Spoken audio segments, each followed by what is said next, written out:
ಶಾವಿಗೆ ತೊಗೊಂಡಿದ್ದೀನಿ, ಅಕ್ಕಿ ಶಾವಿಗೆ ಇದು. ತುಂಬ ಇದು ಸಪ್ರೇಟ್ ಮಾಡೋಕ್ಕೆ ಬರೋದಿಲ್ಲ, ಬೇರೆ ಥರ ಸಣ್ಣ ಸಣ್ಣದು ಬರುತ್ತಲ್ಲ ಆ ಥರ, ಬಟ್ ಆಗದೇ ಇದು ಸ್ವಲ್ಪ.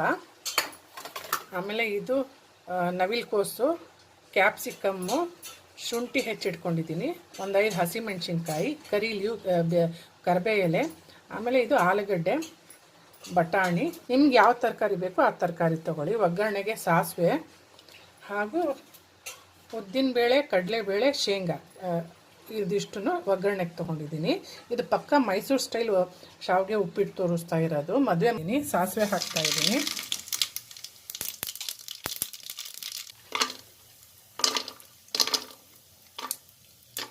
ಈಗ ಉದ್ದಿನಬೇಳೆ, ಕಡಲೆಬೇಳೆ,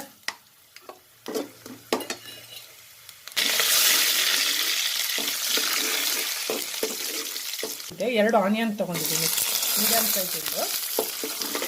ಸ್ವಲ್ಪ ಫ್ರೈ ಮಾಡ್ಕೊಳ್ಳೋಣ. ಸ್ವಲ್ಪ ಹಸಿ ವಾಸನೆ ಹೋಗಿ, ತುಂಬ ಫ್ರೈ ಮಾಡೋದಿಲ್ಲ ಇದು. ಟೇಸ್ಟ್ ನೋಡ್ಕೊಂಡು ಹಾಕ್ಕೊಳ್ಳಿ. ಹಸಿಮೆಣಸಿನ್ಕಾಯಿ, ಗ್ರೀನ್ ಚಿಲ್ಲಿ ಹಾಕ್ತಾಯಿದ್ದೀನಿ. ಹಾಗೆ ಈಗ ತರಕಾರಿ ಹೆಚ್ಕೊಂಡಿರೋದು ನವಿಲುಕೋಸು, ಆಲೂಗಡ್ಡೆ, ಕ್ಯಾಪ್ಸಿಕಮ್, ಹಾಗೆ ಬಟಾಣಿ ಪೀಸ್ ಎಲ್ಲನೂ ಈಗ ಒಂದು 5 ನಿಮಿಷ ಬೇಯಕ್ಕೆ ಬಿಡೋಣ, ಫ್ರೈ ಮಾಡಿ.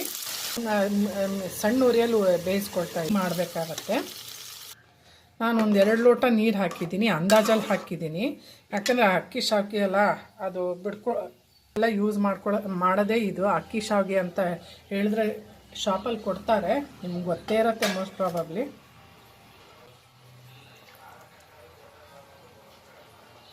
ಹಾಗಾಗಿ 1 ಸ್ಪೂನ್ ತೊಗೊಳ್ತಾ ಇದ್ದೀನಿ.